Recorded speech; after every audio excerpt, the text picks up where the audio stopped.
और खबरों में आगे बढ़ेंगे। राजस्थान विधानसभा के दूसरे सत्र का आगाज हंगामेदार रहा। 11 बजे जैसे ही विधानसभा की कार्रवाई शुरू हुई, विपक्ष ने हंगामा भी शुरू कर दिया। विपक्ष की मांग थी कि सत्र की शुरुआत राज्यपाल के अभिभाषण से की जानी चाहिए, जबकि ऐसा नहीं किया गया। देखिए रिपोर्ट। पहले ही दिन मेरे को कठोर कार्रवाई के लिए मजबूर न करें। कान खोल के सुन ले, मेरे को कठोर कार्रवाई के लिए मजबूर न करें।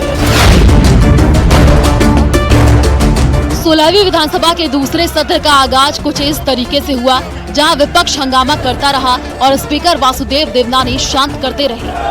अध्यक्षीय व्यवस्था के बाद कोई कार्रवाई करते हो, ये आपके सदन की गरिमा के खिलाफ है। इस बात के आसार पहले से ही थे कि इस बार का सत्र हंगामेदार रहने वाला है और ऐसा हुआ भी।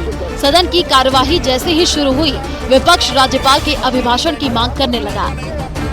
संविधान के अंदर 176 के अंदर ये कहा गया है कि जब भी नया सत्र शुरू होगा तो राज्यपाल के अभिभाषण से शुरू होगा। दूसरा ये कहा गया है कि नवनिर्वाचित नई विधानसभा जब भी आएगी उसका प्रथम सत्र जो है राज्यपाल के अभिभाषण से शुरू होगा। आपने अभिभाषण शुरू कराया, पिछली जो विधानसभा आपने बुलाई दिसंबर के अंदर, और दिसंबर के अंदर जो विधानसभा आपने बुलाई जिसमें माननीय सदस्यों की शपथ हुई, और उसके बाद 19 जनवरी को राज्यपाल महोदय का अभिभाषण हुआ, और उसके बाद में मार्च में आपने सत्रावसान कर दिया। वो जो सत्र आपका था वो दिसंबर का था, आपने उसका बीच में सत्रावसान नहीं किया, वो कंटिन्यू चला। हो गई बात। ये संविधान को चैलेंज करने वाला जवाब दे रहे, जवाब मिल रहा है। इससे पहले भी, अरे आपका जवाब दे रहे हैं, इससे पहले भी ऐसा उदाहरण आया है। विपक्ष ने सरकार पर संविधान के नियमों के उल्लंघन का आरोप लगाया।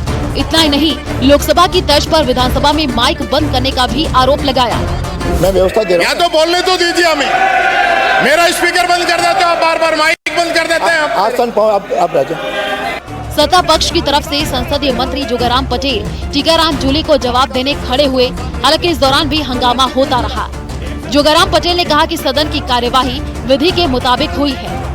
ये जो नोटिफिकेशन हुआ है इसमें द्वितीय सत्र है, पहला सत्र नहीं है। पहला स्पीकर है। राज्यपाल विधानसभा के लिए प्रत्येक साधारण निर्वाचन के पश्चात, जनरल इलेक्शन के बाद में, प्रथम सत्र के प्रारंभ में, प्रथम सत्र नहीं ये द्वितीय सत्र है, प्रथम सत्र के प्रारंभ में और प्रत्येक वर्ष के प्रथम सत्र के प्रारंभ में, प्रत्येक सत्र के प्रारंभ में विधानसभा या विधानसभा वाले राज्य दिशा में समावेश सदनों का अभिभाषण विधानमंडल के आह्वान किया जाएगा। एक ही बार होगा। सदन के अंदर विपक्ष जिस बात पर सरकार को घेर रहा था, बाहर आकर भी सरकार को कचघरे में खड़ा करते दिखाई दिया। राजस्थान विधानसभा का काला दिन रहा। आज का एक काला अध्याय विधानसभा के पटल पे लिखा गया कि संविधान के अनुच्छेद 176 की जो धज्जियां यहाँ पे उड़ाई गई हैं, मोदी जी बड़े संविधान की किताब बना के उसको जहां नतमस्तक हो रहे हैं, बड़ी बड़ी बातें संविधान के बारे में कह रहे हैं, वहीं उनकी सरकार राजस्थान के अंदर उस संविधान की धज्जियां उड़ा रही है। निश्चित रूप से जो नियम बने हैं सदन उस तरीके से चलना चाहिए और अभिभाषण जरूरी है। आने वाले समय में मुझे लगता है अभिभाषण होगा। आज जो चीजें हुई है उनकी पुनरावृत्ति ना हो और सदन प्रदेश की जनता के हित के हिसाब से चले, हम सभी यही चाहेंगे। करीब 45 मिनट चली विधानसभा की कार्यवाही में नव निर्वाचित विधायकों को शपथ भी दिलाई गई, नई जिम्मेदारी संभालने वाले नेताओं को बधाई भी दी गई और साथ ही उन सदस्यों के लिए मौन भी रखा गया जो अब हमारे बीच नहीं रहे। जिसके बाद विधानसभा की कार्यवाही गुरुवार सुबह 11 बजे तक के लिए स्थगित कर दी गई। लेकिन इस बात के पूरे आसार है कि गुरुवार को जब एक बार फिर सत्र की शुरुआत होगी तो विपक्ष फिर से तीखे तेवर अपनाएगा। विधानसभा सत्र की शुरुआत के पहले दिन राज्यपाल का अभिभाषण नहीं कराने पर पक्ष और प्रतिपक्ष आमने सामने होते दिखे, जबरदस्त गर्मा गर्मी देखने को मिली और हंगामा भी खूब बरपा। विपक्ष ने साफ साफ संकेत दे दिए हैं कि वो सरकार को आसानी से सदन नहीं चलाने देगा। जाहिर है कल जब सदन में शून्यकाल होगा और प्रश्नकाल में सवाल पूछे जाएंगे तब विपक्ष और ज्यादा आक्रामक रुख अख्तियार कर सकता है। आखिर 11 सीटें लोकसभा चुनाव में जीता हुआ विपक्ष अब जनता के मुद्दे उठाकर विधानसभा उपचुनाव में 5 विधानसभा सीटों को भी जीतना चाहता है, इसलिए वो जनहित से जुड़े मुद्दों पर सरकार के खिलाफ मुखर नजर आएगा। कैमरा पर्सन मान सिंह के साथ बाबूलाल धायल, न्यूज़ 18 जयपुर।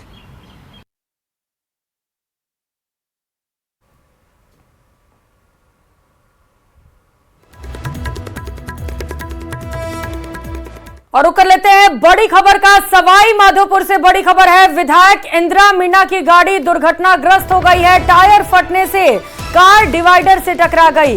बामनवास विधायक इंदिरा मीणा सकुशल है। ये बड़ी सूचना है कि वो पूरी तरीके से सुरक्षित है। जयपुर से वापस आते समय उनकी गाड़ी हादसे का शिकार हो गई, लेकिन बड़ी राहत की बात यह है कि इस हादसे में विधायक को कुछ नहीं हुआ। देखिए किस तरीके से गाड़ी के परखच्चे उड़ गए हैं। बताया जा रहा है कि टायर फटने से जो गाड़ी थी वो अनियंत्रित हो गई और डिवाइडर से जा टकराई, लेकिन बड़ी राहत की बात यही है कि विधायक पूरी तरीके से सुरक्षित हैं। विधायक इंदिरा मीणा बामनवास विधायक हैं, जो कि जयपुर से वापस आ रही थी और इसी दौरान उनकी गाड़ी हादसे का शिकार हो गई।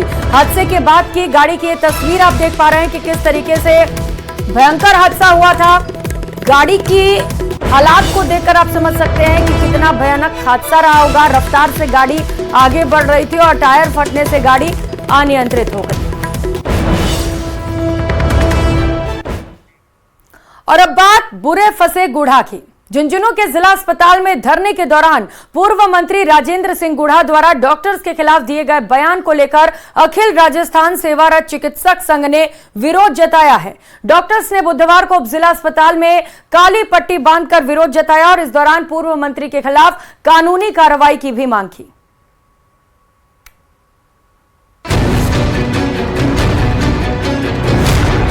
सीएम है तो भी सारे के सारे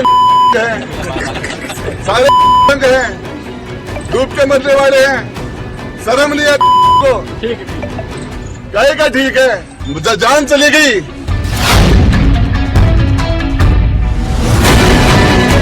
पीडी के अस्पताल के बाहर कुछ दिन पहले दिया गया पूर्व मंत्री राजेंद्र सिंह गुढ़ा का ये वही बयान है, जिसके बाद चिकित्सक संघ और पूर्व मंत्री आमने सामने आ गए हैं। दरअसल कुछ दिन पहले जिला अस्पताल में धरना प्रदर्शन के दौरान राजेंद्र गुढ़ा ने डॉक्टर्स के खिलाफ आपत्तिजनक बयान दिया था, जिसका वीडियो वायरल होने के बाद चिकित्सकों का गुस्सा अब 7वें आसमान पर है। इसी कड़ी में बयान का विरोध कर रहे चिकित्सकों ने जिला कलेक्टर को ज्ञापन देकर मुख्यमंत्री से राजेंद्र सिंह गुढ़ा के खिलाफ कार्रवाई की मांग की है।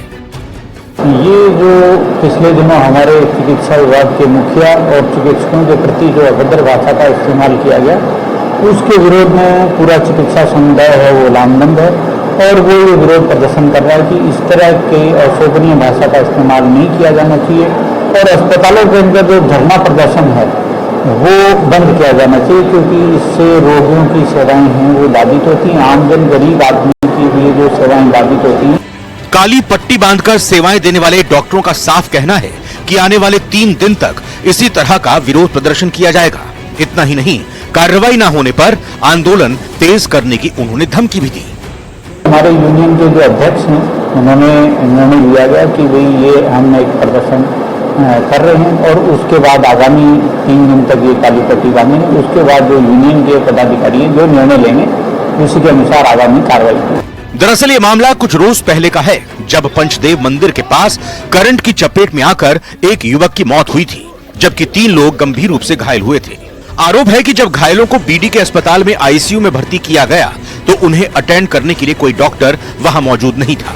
इस बीच लोगों ने राजेंद्र गुढ़ा को फोन कर हालात की जानकारी दी, जिसके बाद अस्पताल में भारी हंगामा हुआ और राजेंद्र गुढ़ा ने अस्पताल के बाहर धरना प्रदर्शन के दौरान मुख्य चिकित्सा एवं स्वास्थ्य अधिकारी के खिलाफ आपत्तिजनक भाषा का इस्तेमाल किया। झुंझुनू से न्यूज़ 18 राजस्थान के लिए कृष्ण सिंह शेखावत की रिपोर्ट।